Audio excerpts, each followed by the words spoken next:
talk then. Someone should talk. It's obviously already a shambles. Can you believe that? I'm amazed that we're back on the air and it's already a shambles. What are you doing? What? What are you talking about? I'm talking, no one was speaking, the record was ending, no one was speaking, it was just well, I might shut off. Already, I might shut off. It's like nothing's changed. Boys are back in town, on XFM 104.9. We're back then, aren't we, Carl? I'm Ricky Gervais, with me Stephen Merchant, and Karl Pilkington. I'm not coming back, I'm definitely not coming back. Oh, care someone, care that I'm not coming back. Rick, I seem to remember the end of the last time we were on, what was that, 3 months ago? Yeah, 3 months ago. Carl said he's never going to do the show again. There was nothing that was going to bring him back. Yeah. He didn't enjoy it, wasn't going to do it. All the ruse, right? Really? Yes. I've known him coming back for about 2 months, you know, because he's got our agent now, representing him. I thought he was a fool, really. Why? Well, what's he done for me? What's he done for us? No, I know, but I mean, he's your agent, so, and he's sort of calling Graham. And it was all a con, so Carl could get Mondays off. Poor Graham, the station's struggling enough as it is. Yeah. It's like running around like a headless chicken. Yeah. No one's listening, That's why I don't bother talking on the record then, because there's no loss to London. Sure. Right? It's pointless, this show. We don't do it for the money, we don't do it for the kudos. I don't know why we do it. No. There's anything on telly at this time, I could have had a lie in. I know. But, it's all a ruse to get Mondays. He's got Mondays off now, because he has to do the show, 2 hours, right?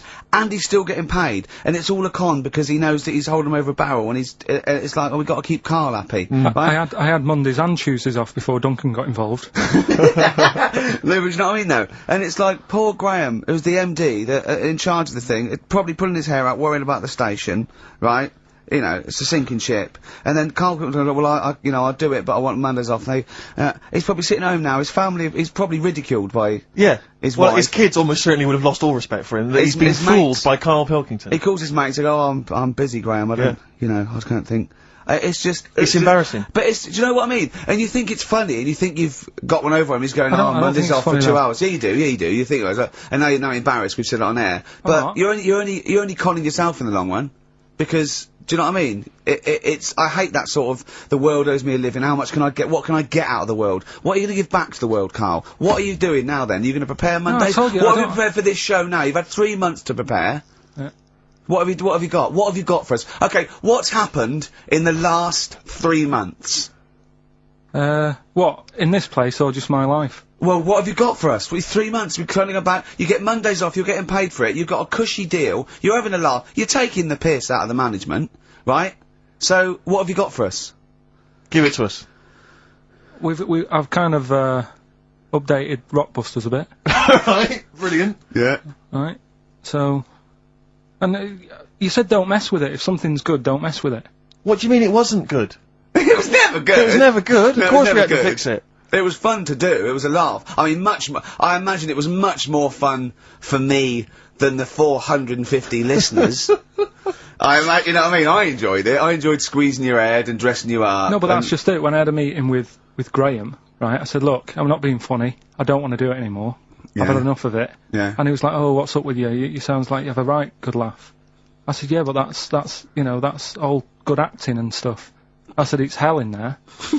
I said, like he's talking about Vietnam. Yeah. I said, having my head squoze, right? What? Squoze is still not a word. We've been away 3 months, it's still not a word. Right? Yeah. I said he's putting a dustbin lid on my head. Yeah.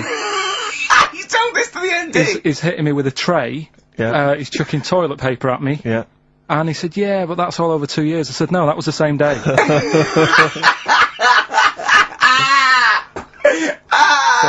Okay then, what has changed in 3 months? They're listening, they've been listening for 6 minutes now, come on, give us something.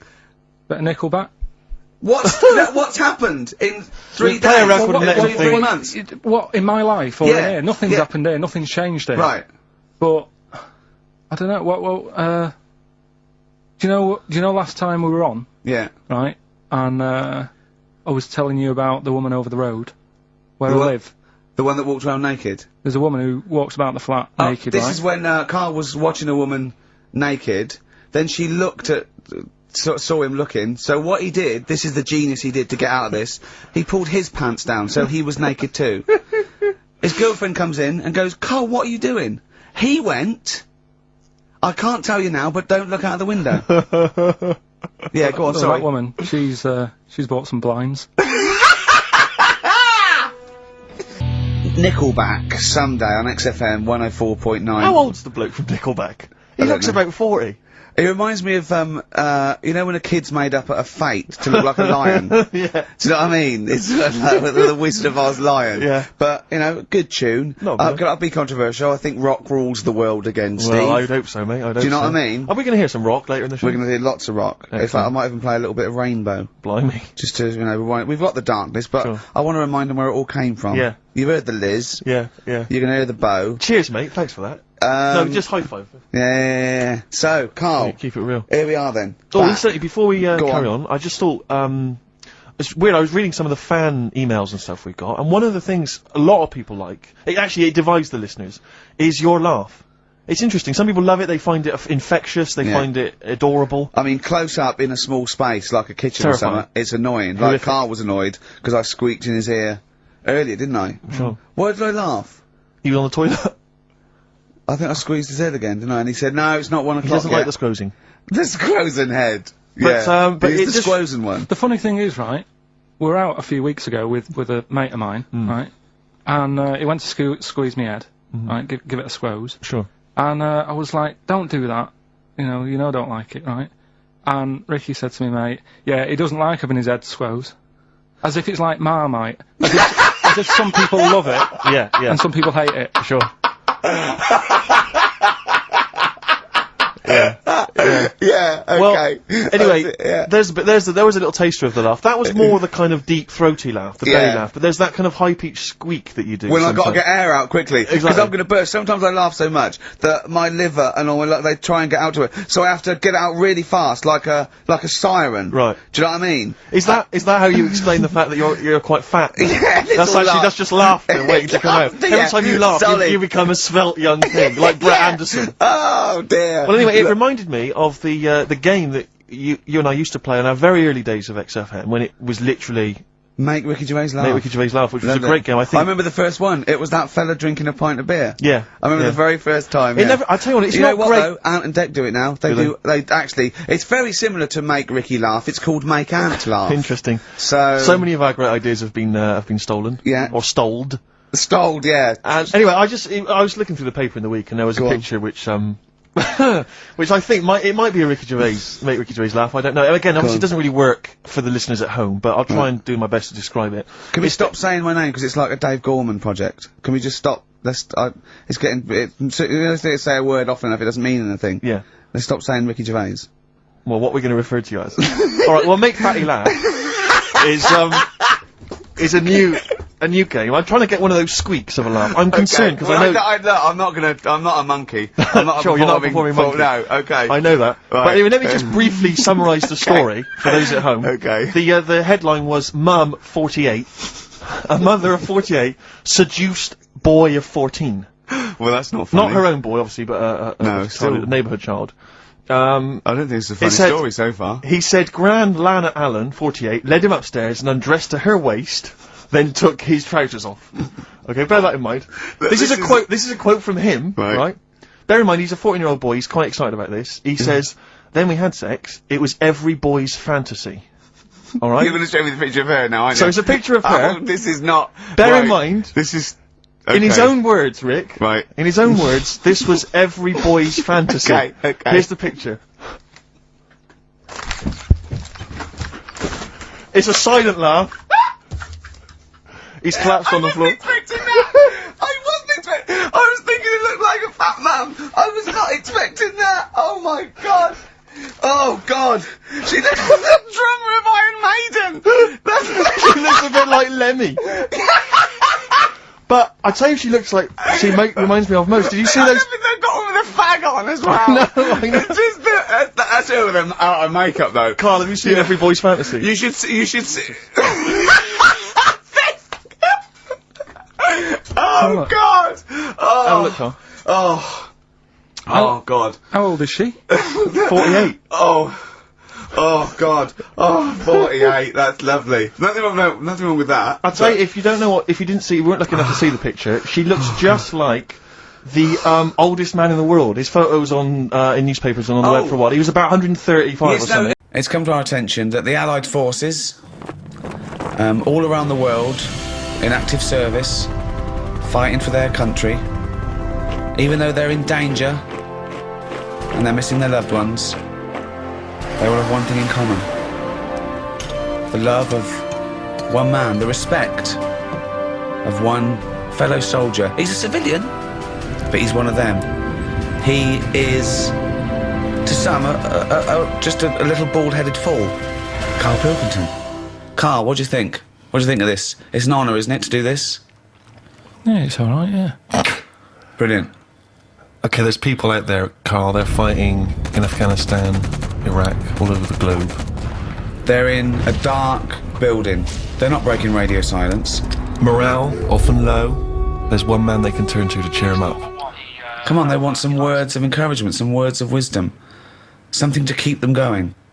A message to the troops. Come on. Go, Karl. What is it? You're like their Winston Churchill. I don't know what to say to him, really. Do you know any soldiers? Well, yeah, my brother was one, wasn't he? Yeah, but he got kicked out. Why did your brother get kicked out of the army? Well, there's a few things. I think you get a few chances. I think the final straw was nipping out for some fags in a tank. Just think of that! Just think of that! Amazing. And just see that, just a little corner shop, just like things shaking, jumping off the shelves, and they're going, what is this? What is going on? 20 Rothmans, please. Yeah, there was loads of things. It was that. What else did he do? I think the sergeant wasn't happy that my mum wrote the sergeant a letter trying to get my brother out of going to Northern Ireland. What did she say? I love this. What did she say? Wow. She wrote a letter. Like, trying to get him out of PE. Yeah, I know, yeah. It was all He's had a chesty cough. Let's not forget, your mum is a person who put Tipp-Ex on a spider so your dad couldn't kill it, so she knew it was the right spider. In case your dad killed a real spider, then thought, I better replace it. I mean, it wasn't just that. It was Tipp-Ex, so that when my dad was vacking up, or my mum was vacking up, it stood out. It wasn't like branding a sheep. Right. It was there, so it stood out, because they used to have, like, what's the name? Laminate flooring. Right. And my dad changed it to darker carpet, so all of a sudden you couldn't see it anymore. I've never heard anything like this. I don't remember this story. She had a pet spider? What do you mean? It was just a spider? Yeah, she kept a spider. They had a spider, but then it became a pet because it was there all the time, as opposed to just getting rid of it straight away. Like, you know, because you didn't clear it away straight away, suddenly it's a pet. It's a house spider, because they live in houses. You make them welcome to get rid of other little bugs and termites and stuff. My brother's left home, I've left home, my sister's gone. It's something for my mum, innit? She's got a budgie. There's only so much you can do with that. It's not as free, is it, as a spider? Right. So she just looks after that one. They live for about 8 years. I'm bored of a budgie. Get yourself a spider. Anyway, they live in holes. That's a different thing altogether. She just wrote to the sergeant and said, just sort of, you know, look, I didn't want him to join the army. It was his dad. He didn't get a job. His dad told him, if you don't get a job, you're going to join the army. He ended up joining. He's joined at a bad time. He hasn't had enough practice at this yet. Can you just let him Surely off? That's for them. Surely that's for them to decide. Yeah, she's on there going, he can't shoot for toffee. Yeah. He was all right about it. The only thing that really annoyed him is my mum started off the letter by saying, hello, Chuck. Not appropriate.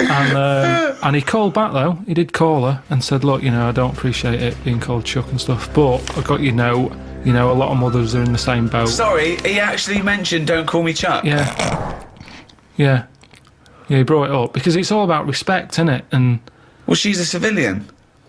Yeah, but I suppose it's respect still. He's putting his life on the line. Someone's saying, you know, all right, Chuck. So he phoned back and he said, presumably, well, I mean, if I was him, I would have, not only would I have sent him to Northern Ireland instantly, I'd have put him in the most dangerous spot. Yeah. I mean, as punishment. To get your mum to write a letter? No. He didn't ask my mum to do it. She did it off her own back. He was probably horrified, wasn't he? Oh, wow. But imagine that. The sergeant major go, attention, got a little letter here. Let me read it to you. Hello, Chuck. Just reads it out. And it goes, Pilkington, come here, you horrible little man. Imagine him reading out in front of the troops. I remember sort of looking up to him thinking, oh, he's in the army, I want to do that. He used to come home quite a lot, but he used to do my dad's head in because he'd turn up with like a wagon with like a load of his mates in it, just turning up on sort of, you know, we didn't have any notice. Just turn up and he'd bring them all in. Come on, he'd be drinking my dad's whiskey, it'd kick off, my dad saying, get out. Mind the spider. And, don't tread on the spider. Yeah, he used to just turn up with like half of F Troop and they'd just take over the house. And my dad used to be on night, so he'd hear all this going on, come down and go, what's going on, get out. He's going, oh, we've come out, get out. So it'd sort of kick off a bit, I'd see him for a few minutes and then he'd drive off again on the truck. Not a model soldier then? Well, what's a model soldier? I don't know. I mean, I always thought it was good. When I was younger and, you know, he joined, I was like, oh, I'm going to do that when I get older. And my dad always said, you won't be able to cut it. He said, you can't do it. Oh. And I said, no, I can. Look how good. Because I used to make my bed really neat. Right. So it was mainly housework you were good at. Yeah, you're probably better off as a mum. No. It was like, because it has to be immaculate, doesn't it? They look for no creases and that. And I was a bit paranoid with my bed, just with the duvet and that. I used to. Duvet? Do they have duvets? Well, I don't know, but just making the bed pride in appearance of the bedroom. Yeah, it's all about discipline. Once I made it, no one could sit on it. I used to get all stressed out and feel sick if someone came in and sat on my bed after I'd made it. So don't be coming in. And it was annoying because that's where the CB was. So everyone used to come in to have a go on the CB and sit on my bed. They'd be going, don't sit on my bed. Made it. Right. Why do you used to feel sick? It was a bit of a thing. I just OCD, didn't like it. It's like I've gone to the trouble of making it. Why have you just come in and sat on it? I wouldn't have made it. Yeah, but hold on though. You do that in the army. Sergeant Major comes in and goes, "What we doing?" And he does it for a laugh. He turns over your bed. He pulls out your locker. He gobs on your shoes. Right? He goes, "Start again, you can." What are you gonna do? Gonna be sick? No, you're gonna go. Yes, Sergeant Major, I'm gonna start again. No, I'd say why did you do that? I'm missing home as it is. I'm stressed out. I'm just trying to make me surroundings as nice as possible. Teddy's on the floor. You keep coming in and messing with it. Can you not do that? Who are you talking to, you little bald cunt? Maybe my dad's right then, because he said, my dad sort of said the bed making's all right. He said, but you're not that good with laces. Wow, did you have to tie your laces? Well, I just never been that good. I can tie them, but they never sort of stay tied for a long time. I have never seen him tie his laces. I've realised that. No. He always comes in. Does Suzanne do them for you? Is he a little mank, one of those little mank trainers where they're all tucked in, where you don't see the laces? I tend to just get a good knot on them and then just leave them and kick them off, and then they're tied permanent. So you've got slip-on laced-up shoes, basically? Yeah. I don't like laces. But they can't be tight I don't understand enough. why laces are good anyway when you're in the army, especially with boots. You have boots with like about 60 holes in them. If you're in a rush, if you're in bed, you get out of the bed, you make the bed, the sergeant comes in, rips it apart again, he's going, there's a war, and you're going, stop messing with the bed. And then I'm there trying to put my boots on, you got 60 laces. I don't understand why Velcro hasn't been used. Velcro is ideal for a war situation. You're in bed, whoo, siren goes off, you jump out. Why do you want boots with loads of laces? Well, that's a thought for the... If there's any top brass listening. How would you cope, Carl, in a war situation? Ignore the mechanics of being a soldier. I'm talking about the fear. I mean, these men and women are brave beyond compare. Constantly under duress. I was told he had good pain threshold. By whom? A woman at that face rub place I went to. Right. She, because they ask you when you go in. She said, what's your pain threshold like? I said, I don't know. I'll avoid it. She was going, yeah, but, you know, would you say you're very, very good, medium, or bad? I can't imagine you getting hurt much because there's the signals to the brain. You've got, you know, it's dulled, isn't it, with you? So you don't really... Yeah, but then Suzanne always moans at me when I'm going, oh, God, my wisdom teeth is aching. She's going, oh, shut up. She's going, you haven't got any wisdom teeth, you dopey cunt. No, she just always goes, I had it, and I didn't make a fuss, but it's one of them things that you can't get through to people pain, isn't it? Yeah. And they don't know what your pain threshold is. So, like I say, I've got brilliant pain threshold. I'm saying my tooth's hurting. She's saying, oh, shut up. But she doesn't know. I think I've talked about it before about giving someone the pain that you've got. So you go, there, have a feel of that. I'm in agony here. Yeah, but you've made it up that you've got a high pain threshold. This isn't... This is not scientifically No, the woman told me. The woman told me. Well, does she know? Because I haven't got to it yet. When I had the face rub, she was sticking electric into my head. And she was going...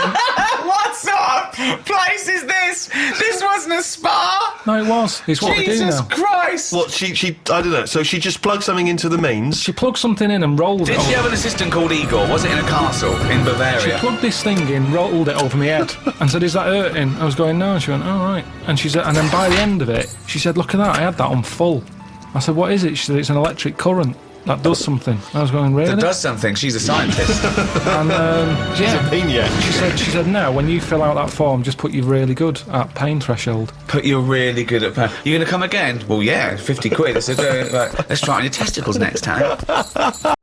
Right, let's have more monkey news. What have we got? No, we've got so much to get into this show. Insults, We don't stupidity. need the insults. I think we've got enough. We don't need the insults. Yeah, there's no more insults. No more What insults. angers me with Carl is you know he's been planning that. No, I haven't. I was thinking about it on the way in because Valentine's Day is coming up and I'm not a big fan of it.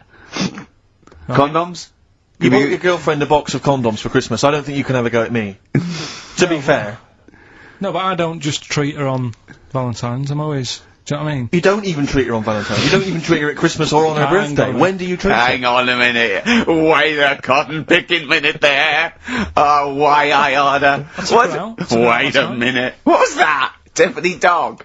I treat your girlfriend better than you, and I've only met her twice.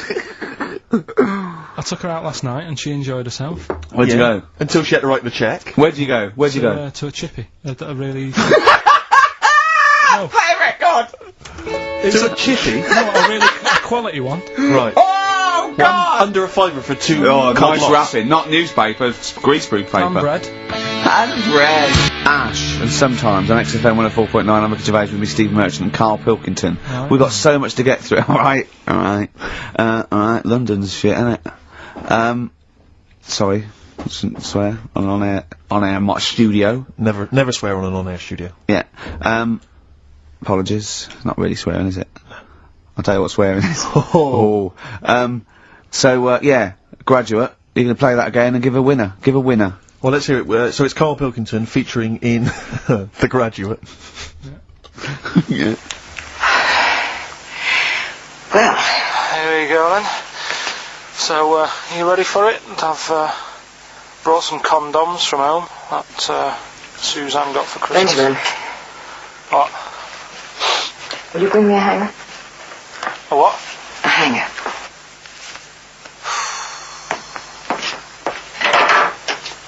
Tell you what, I've got wood. What? Just saying, I've got wood. I've got metal ones as well. What sort do you want? Either one will be fine. All right. There you go.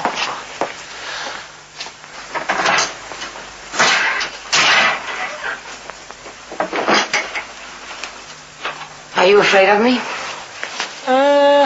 No. No, I've seen weirder things than you. Have I ever told you about the two lads I went to school with who had big heads? Webbed fingers as well, but not related, and weren't mates, but both had the same thing, which is a bit weird. Yeah, I never found out what was wrong with them. Can I ask you a personal question? As long as it's not about my head being round, because Ricky's always going on about that. He's saying I've got a round head. Well, you can admit that, can't you? No, it's I'd say it's a normal sort of shape. It's just round. It is, isn't it? Yeah, but what do you mean? So is yours. Head should be round. It's nothing to be ashamed of. I'm not ashamed. It's just a normal shape. Mm-hmm. And you can talk. Look at your saggy arse. Anyway, get your knickers off. Hello, darkness, my old friend. Oh dear. A classic, an Oscar-winning classic. Oh, Karl Pilkington. In The Graduate. But what was the question, Steve? The question was, which actor was Karl Pilkington taking the role of? Well, and that's easy. which Everyone knows actress that. was he performing opposite? I know that. And the answer's Ricky. Hoffman. Mm-hmm. And, Bancroft. Anne Bancroft, Dustin Hoffman, and the $6.99 VHS cassette is going to Laura Gomez because she says that she'd be happy with the VHS, not the DVD. So, best of luck to her. I hope she enjoys that. All right. Yeah. What we do next week? I've got loads of, I quite like hearing Karl in a sort of seductive environment. It gives you another insight into him. It gives you another dimension. I know. E.T. it is then.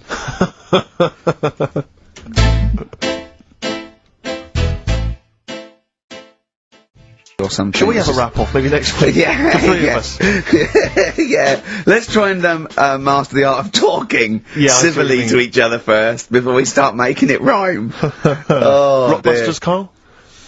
Yeah. I'm not a champion of Rockbusters, as you know, but I think it's overstayed its welcome. But I'm willing to go well, I along think with Carl's just giving the fans what they want here. it. Okay. It's a popular thing, isn't it? Got some good prizes. The pressure behind it. Let me tell you what the prizes are. It's a dance music compilation, Cream Trance Anthems 2003. I've been playing a lot of trance on this station. I put that on quite a lot and danced to it myself. There's the original motion picture soundtrack to the forthcoming film adaptation. When you've seen the film, I'm sure that will mean more to you. You like that, don't you? It's a good movie, yeah. Nicolas Cage playing himself and a twin brother. And it's written by it's directed by Spike Jonze. Joined at the, what? No, they're not joined at the hip at all, or at the face. And we've also got the best one-hit wonders album in the world ever. What have we got on there? We've got things like The Crazy World of Arthur Brown, brilliant. Nana, 99 Red Balloons. The Rembrandt. In fact, it kicks off with Nana. Sure. That's followed up by I'll Be There For You, the theme from Friends by the Rembrandts. Yeah. And of course, Breakfast at Tiffany's by Deep Blue Something. Brilliant. Deep Blue Something. Is that the worst name ever? I think it possibly is. No, Sixpence None the Richer. Sixpence None the Richer. That's a pretty bad name. Okay, again, I know we've got a lot of chill-out fans who listen to us, so the best chill-out album ever. Yeah. Bear in mind, of course, all these prizes collated by Carl from, I guess, people's drawers. Yeah, looking in a drawer. Oh, dearie me. What is it? The only thing probably worth having is a, I mean, it's topical, if nothing else, Carl. A 7-inch by the White Stripes. Merry Christmas from the White Stripes. That was their, exclusive Christmas single, so if that's early, isn't it? You get that. It is worth A lot of people have got to wait 11 months before that's released. Or is it last Christmases? Exactly. And I have never heard of this DVD. Go on. I like to think of myself as being fairly familiar with TV and films, but I have never heard of Stephen King's Rose Red. Welcome to DVD. a place evil calls home. And it's on DVD, it's certificate 12, so don't imagine anything too shocking. And it looks appalling. Is Rose Red Mansion truly haunted? To find out, Professor Okay, we've got the gist of it. They're not very good prizes, they're cobbled together, but if you've got nothing better to do, call in if you know the answers to these clues. It's Rockbusters. Let's not let them call in, Rick. Please don't let these people call in. No, they're not calling in, it's email only. Carl, don't interrupt me. I'm just... ricky.gervais@xfm.co.uk. Email only. I can't stress that enough. We just don't want to speak to you people. Right, go on. Right, so I give some initials out and a cryptic clue, and it makes up the answer and that. Well, sometimes it does, yeah. Go on. There's two of them, there's a new aspect, which I'll explain about in a minute. Oh, so, God. The first one is, cryptic clue is, well, if he would have been wearing an helmet, it would have been alright. And the initial there is B, right? So, well, if he would have been wearing an helmet, it would have been alright. That's B, right? Band or an artist. Second one, why are them Jamaican fellas swinging fish around their head? Okay. Alright, This initials just fills me with... DS. DS. Why are them Jamaican men swinging fish around their head? Alright? And the final bit to Rockbusters. It's a new bit. Last week I played you this.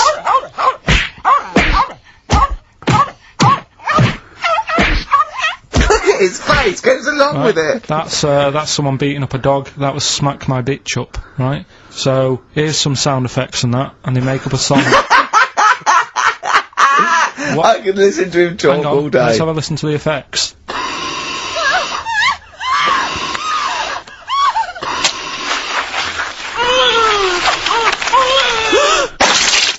That's terrifying. Right, I told you not to play that one. It's rubbish. No one will get that. Well, we'll see. I heard that. I can't always listen to one thing. I said it's rubbish. No one will get it. No, it's not the one you think it is. Ah, right. So, email in, ricky.gervais@xfm.co.uk and you win that stuff. I'm a little bit confused. I'm here. I've heard what you're saying. We've discussed this in the past. I don't know what's happening. What's that? Is that a clue? That's a cryptic clue. That's screaming to a song, is it? To do with screaming. Well, don't say it. So it should stand up by itself. Don't give him any clue. Hang on a sec. So this is the name of a song. It's not a band or an artist. Yeah, the sound that's effects. So the song. first two are bands or artists, and the last one is the name of a song. I said we should abandon this. I said we should just pack it in. What, the show? Yes. So, Rockbusters then. Yeah. Get these out of the way, Running out of time now. I have to say now that we've had no answers that have attempted even to guess all three. Right, you see, that's because you're an idiot. Right, okay, right, do the questions and the answers, and, if I think that it's either too hard or ungettable because it's stupid, we're binning it. Alright. I thought we'd already binned it, I'm annoyed that... Right, come on, do it quickly. The first one was, well, if he would have been wearing an helmet, he would have been alright. Right, what's the answer? That was B. What's the answer? Busted. Right, that works, alright. Busted, that's fair enough. Did anyone get that? I assume some people got... No. People have given up, Rick. People aren't even bothering to contribute. Right, what's the next one? They've just ignored it like it never happened. Busted. Second one. Busted. Why are them Jamaican men swinging fish around their head? Go on. That was DS. Yeah. 70s band, Trout Spinners.